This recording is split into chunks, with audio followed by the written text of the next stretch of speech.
taking. If the path we face is the one God's making, when He says go, we won't be alone. Let's take a leap of faith. Welcome to the Tales of Zeke and Elliot, parables worth pondering. My name is Kelly. Have you ever heard the term parable? I mean, before you started listening to this podcast. A parable is a heavenly principle told through an earthly illustration. Jesus used them in the Bible to teach His disciples and crowds who had gathered to hear Him. The story you're about to hear is a parable that Jesus told in the Gospel of Luke. We've changed the characters to creatures and centered it around Bicker's Pond. Come along with us today as we search for the lost coin. Mrs. Badger breathed a long sigh of relief. She looked over the coins she had stacked neatly and placed them inside her purse. She was going to take them to the bank right after she finished eating. She removed the pot of stew from the heat, dipped some into a bowl, sat down, and folded her hands. Heavenly Father, I thank you for this food and for the ability to prepare it. Bless it and may it nourish this old body. In Jesus' name, amen. Mrs. Badger ate her food in silence. She would be finished with her meal at precisely 12:15, at which time she would get up, wash her bowl and spoon, and place her pot of stew in the refrigerator. Today's the day we can put this whole mess to bed. You're talking to yourself again, Vera. You need to stop that. Mrs. Badger headed to Bicker's Bank to drop off her coins. When she arrived, she asked to speak to the manager, an owl named Mr. Bard. His wife, Dr. Bard, was just coming out of his office. Mrs. Badger, so nice to see you. How are you? Good afternoon, Dr. Bard. I'm right as rain. Wonderful to hear. I'll leave you to your business. Oh, Mrs. Badger, please come in. My wife and I just finished our lunch. You're right on time, as expected. Yes, I've been saving up, as you well know, and I'm more than glad to get this money off my hands. I pay my debts, Mr. Bard. Of course. Now let's count this up and I'll enter it in the books. I can assure you it's all there. Oh, I have no doubt. This is just a formality we have to go through. You understand, of course. I understand, young man. Mrs. Badger, I think you and I both know I'm no longer a young man, but I do appreciate the sentiment. All right, so 1, 2, 3, 4, 5, 6, 7, 8, 9... No, it's not right. I'm almost done here. If you don't mind, I think I'm going to start over. I believe I may have lost my place while we were talking. Oh, dear. Don't mind me. I'll keep quiet. Thank you. 1, 2, 3, 4, 5, 6. Well, third time's the charm, as they say. I counted those coins twice before I left the house. I placed them in my bag here. It's empty, so you should have every coin. Mrs. Badger's foot began to tap lightly on the floor. Mr. Bard couldn't help but notice, and his brow began to show perspiration. He started counting for the third time 1, 2, and bowed 3, his head, 4, saying 5, a 6, quick 7, prayer. 8, 9. No, there's only 9. Mrs. Badger, I've counted it all 3 times. If you want, you can count them yourself, or I can have a teller come in here and count them. I'm showing you're 1 coin short. That just can't be. I know I counted them right this morning. I counted them last night. I could hardly sleep because I was so overjoyed at finally getting this taken care of. I understand, Mrs. Badger. Please, count them for me, and I will gladly admit my mistake. 1, 2, 3. Mrs. Badger counted the coins and realized that Mr. Bard was right. Her shoulders slumped, and a small tear fell from her eye. Mr. Bard's heart melted. He simply wanted to give her the coin from his pocket, but knew there was no way she would accept his help. Mr. Bard, you are correct. I am 1 coin short. I feel certain that I counted them right at home. I'm going there to find it now. Yes, of course, Mrs. Badger. I'm sure that's what happened. Let me walk you out, or I can get you a ride home even. That won't be necessary. My legs are just fine. Well, then I'll see you soon. I'll move any appointments I have when you return shortly. I do appreciate that. Thank you, and good day. On her way home, Mrs. Badger began muttering to herself and didn't notice Zeke and Elliot heading her way. The 2 friends could see that she was upset. As tadpoles, the crotchety badger scared them, but now they had gotten used to her rough exterior. Mostly. Good afternoon, Mrs. Badger. Will be. Good day. Mrs. Badger, is everything okay? You look worried. Young man, is that any way to speak to your elder? Would you like me to tell you what you look like? Oh, no, ma'am. Well, I'd kind of like to hear it. No, it's okay. Both of you, get out of my way. I have business to take care of. Yes, ma'am. Upon returning home, Mrs. Badger went inside and looked on her table. She didn't see the coin there. Oh, dear. She looked around her stove, in the sink, and by the refrigerator. It wasn't there either. She opened her refrigerator and looked inside, but nothing. It's not in here. Who is it? It's Zeke and Elliot, Mrs. Badger. Come in. Door's open. Mrs. Badger, we wanted to come and check on you. You seem pretty upset. Are you all right? Well, I'm looking for something I lost. What is it? Can we help you look for it? It's a coin. I have to find it.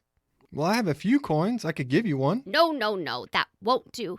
It's my mistake, and I have to take care of it. Can we at least help you look for it? Well, yes, that would be nice. I've worked so hard to save up this money, and Mr. Bard is waiting for me to return soon. I can't believe I got myself into this in the first place. What did you say? Never you mind. Just keep looking. I've looked all over the living room, checked under the chairs and the rug. Not a sign of it. Or dust. Tarnation! What have I done with that coin? Mrs. Badger, are you okay? No, I'm not. Come on over here and sit down. Take a rest. Elliot and I will keep looking. I'm so angry at myself I could spit. You spend your whole life trying to do things right, be on time, be organized, give a helping hand to someone in need, and then you get the rug pulled out from under you. Mrs. Badger, what are you talking about? You're one of the smartest, wisest creatures we know. Well, if you heard this story, you wouldn't think so. You two whippersnappers ever made an embarrassing decision. Oh, I could think of a few. One time Zeke convinced me to buy a cowboy hat and replace my flat cap. No, I liked it. Everywhere we went, I heard, "Howdy, Pilgrim." What does that mean? Who knows? But it was funny. Tell her the fishing story. Oh, yeah. There was this one time Elliot convinced me to use stink bait instead of mealworms to go fishing. Didn't catch a thing, and I stunk for a week. Woo! I felt a little bad about that. Mrs. Badger just stared at the two. When they saw her face, they knew she was thinking of something much more serious than a bad hat choice or choosing the wrong bait. What happened, Mrs. Badger? It was a few years back. I had saved some money to pay off a loan at the bank, and then he arrived. He? The creature was lanky and slender with four narrow paws. His eyes were small and brown. He carried a suitcase with him and wore a rather nice brimmed hat. The weasel, Wade was his name, sat down on a bench near the crispy bark. The place looked busy, and he was exhausted from his long walk. Boy, I sure could use a nice glass of sweet tea right now. Oh, and maybe even a boiled egg sandwich. Oh, sounds so good. The weasel reached into his pants pocket, turned it inside out. The only thing left in it was some blades of grass where he'd rested earlier. When Wade wanted to look especially respectable, he would take out a pair of wire-rimmed glasses and place them on the bridge of his nose. He turned them so they looked a little askew and headed into the crispy bark, as though out of breath. Whew, I'm safe. Can I help you? You look like you've had a rough day. You better believe I have. I just had all my belongings ransacked by some horrible creature. Made me empty my pockets, and just when I was almost to my destination. Where are you headed? Bicker's Pond. I've got some family there. Well, you're in luck. This is Bicker's Pond. This is the Crispy Bark, and I'm Gertie. Nice to meet you, ma'am. They took my lunch, too. I had packed myself a nice boiled egg sandwich and some dried possum tail chips. I was so looking forward to that lunch. It reminds me of my aunt. I couldn't let you go hungry, stranger, especially since I'd be indebted to your aunt. Oh, I'm sure you wouldn't know her. Bicker's Pond is a big place, but we're all like family around here. I'm sure I'd know her name at least. Oh, why didn't I think about this? Weasels and badgers are cousins, so it must be Mrs. Badger. We don't have any weasels around here, and you said you were heading to see your aunt. Yeah, that's Aunt B. She seems a little bit older to be your aunt. She's my great aunt, of course. I've always just called her Aunt B. Interesting. She hasn't mentioned anyone coming for a visit. As you know, she's a stickler for schedules. Yeah, Mother always talked about that. I had never really met her personally. She was just the talk of our family for such a long time that I feel like I know her. I had to come meet her finally. I'm sure Vera will be glad to see you. Did you say it was a surprise? She does know you're coming, doesn't she? I mailed her a letter. I never heard back, though. But I thought maybe she didn't have time to write before I left. I was in a bit of a hurry, you see. Had some business to attend to this way as well. Our postman is very reliable. I wonder, though, if maybe your letter got lost in the mail. Vera would have mentioned family coming to see her. Oh, look here. Here, she's coming in through the door now. She's not big on surprises, so maybe I should ease her into it. Aunt B? Is that you? I'd know you anywhere from the way Mother described you. Who did you say you I sure were? hope you got my letter.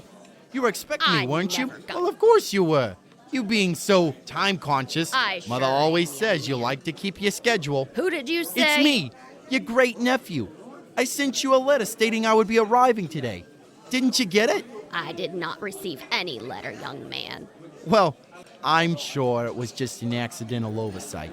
The postman probably dropped it, or even lost it while shuffling all the mail of Bicker's Pond. I'm sorry to have caught you off guard. I've been walking all day, but I'm sure I can find another place to stay, and I'll just turn around and head back home tomorrow. Mother will be so disappointed not to have worried about my trip. Now, Vera, this young man has been through a pretty terrible ordeal this morning. He got robbed on the way here and hasn't got a penny. Don't rush me, Gertie. I'm trying to catch my breath. Now, who did you say you were? My great-nephew? Are you my niece Rachel's boy, Elroy? Elroy? Yeah, Auntie, it's me, Elroy. My. Last time I saw you, you were as small as a mouse pup. Well, I've grown up a bit. Don't you think, Aunt B? You sure have. I wouldn't have known you. And I guess your mother told you I like to be called Aunt B? She sure did. Vera, if you didn't know your nephew was coming today, what brings you in here? I was on my way back from dropping off some tablecloths I'd made for Ruby at the Stomp and Stump. You two have a seat and I'll be right back with some drinks and I'll get your orders. During lunch, Wade, pardon the expression, weaseled his way into Mrs. Badger's heart. The creature could spin a tale and make you believe you'd lived it. The normally private Mrs. Badger told the sneaky critter more of her business than she usually let on to anyone. Really, it was more like the weasel knew how to pull information out of her without her even knowing it. I am dreadfully sorry for messing up your plans, Aunt B, but I can wait here while you finish your bank business. That won't be necessary. I was making an appointment to meet with the bank manager, Mr. Bard, to make the last payment on a loan I took out a few years ago. Oh, that would be a huge relief, I'm sure. Is there anything I can help you do? Heavens, no. I'm almost giddy about getting it paid off. I've got a spring in my step this morning. I have it at home in my satchel all ready to go. But Mr. Bard wasn't in today, so I'll go back in a couple of days. I'm feeling sick to my stomach, Mrs. Badger. Yeah, me too. I feel like I know where this is going. How about you two let me finish the story? Yes, ma'am. Mrs. Badger showed Elroy, really Wade the Weasel, the way to her home. She led him to her guest bedroom, then around the kitchen, telling him to help himself to any food she had available, but not to make a mess and be sure to clean up after himself. Nephew, when you're as old as I am, you take a nap or two. I'm going to go rest for a bit, and I'll be up and ready to host you real proper once I do. Oh, please do, Aunt B. I may lie down myself in this cozy room you've got made up. I'm tuckered out from all the events of the day. Well, I'll see you in a bit then. Yes, ma'am. Oh boy, Wade, you've done it again. Now let's see what she's got in this satchel. Oh yeah, that'll do nicely. For a while anyway. Naive old badger. The weasel placed the little bag of coins into his pocket. Into his Oh, pocket so and quietly. quietly left through the front door of Mrs. Badger's home. With no thought to the damage he'd done, he skipped down the lane to find another unsuspecting victim. We don't know what to say. You don't need to say anything. I've saved up for a long time to pay this back. Today I counted my money 3 times before I left the house. When I got to the bank, 1 was missing. It has to be in this house. I must have dropped it, and we've overlooked it. Bring me my broom, Zeke. Yes, ma'am. While I sweep, you 2 check the porch again. Elliot, I feel so bad for Mrs. Badger. Do you think she'll let us help her if she can't find the coin? I don't know. You can tell she's determined to take care of this herself. And I don't blame her. She wants to feel like she's made up for the bad decision. Yeah, but it wasn't her fault. I agree, but I really doubt... Woohoo! I found it! I found it! Here it is! I found it! Mrs. Badger? Where? On the floor. Can you believe it? It was stuck in between the boards of my floor. We couldn't find it before, but the sunlight helped me see it. I'm so happy I could. Boys, let's celebrate. This calls for a party. That's a wonderful idea. Won't hurt to get this house dirtied up a little bit. After all, we just cleaned the place from top to bottom. Might as well enjoy some company. Hop to it, boys. Go and tell everyone to head on over to my place. I've got some stew, and I'll add some more vegetables and broth to it. Zeke and I just left a mess of fish at his house. We can fry that up in no time. Hello? Mrs. Badger? Are you in here? Come in here, Mr. Bard. I've got some good news. You found it? Sure did, and I was going to stop by first thing in the morning. Mrs. Badger, that won't be necessary. I had every faith in you and wanted to stop by to see how it was going. But I also brought along the paperwork to sign and release you from this burden. Now I'm overjoyed I did. I'll take that precious coin, you sign this, and we'll be officially done. Thank you, Mr. Bard. I appreciate your patience in this situation.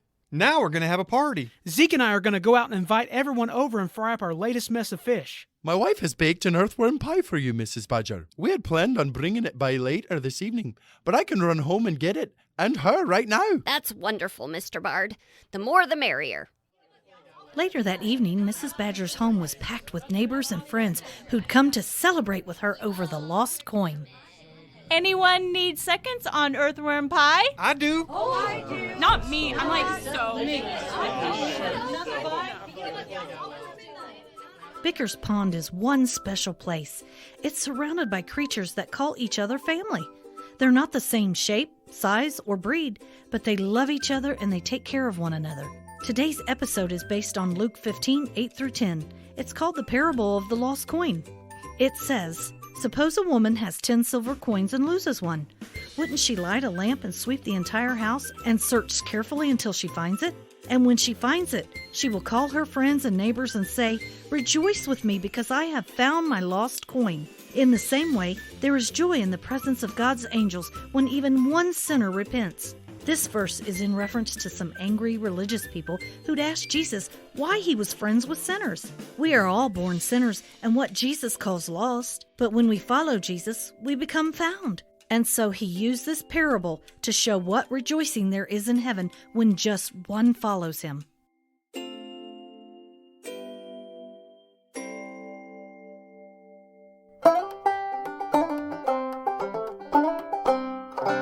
Welcome to Insightful Information with Kelly and Kandy. I'm Kelly. And I'm Kandy.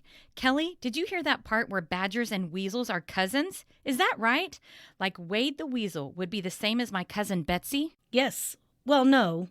Not unless your cousin is a slightly different creature than a human. Okay, no. She's human and wonderful. She's not weaselly at all. It's cousins in the sense that they are listed in the same categories as other animals. Oh, yes, I see. For instance, Mustelidae are a family of carnivorous mammals, including weasels, badgers, otters, ferrets, martens, minks, and wolverines, among others. You set me up with that, didn't you? Maybe. How about you tell us a little something about weasels, too? Weasels' personalities are closely related to badgers and skunk and are suave and disarmingly charming. With their quick minds and agile physiques, they might appear to be promising companions, but are notorious for the Machiavellian streak that underscores their personalities. Machiavellian. I like to say that word. What does it mean? It means cunning or devious. Oh, why didn't you just say that? Oh, you know that little squirrel named Mac? Wonder if his real name is Machiavellian and not macadamia, and he likes to keep that a secret. Are you serious? You don't really think... Gotcha. Bye, kids. Thanks for listening. Parents, if you enjoy these stories, please like and review us on your favorite podcast app. Don't forget to share us with your friends. We look forward to meeting with you again. Until then, when God leads, don't be afraid to take your next leap of faith.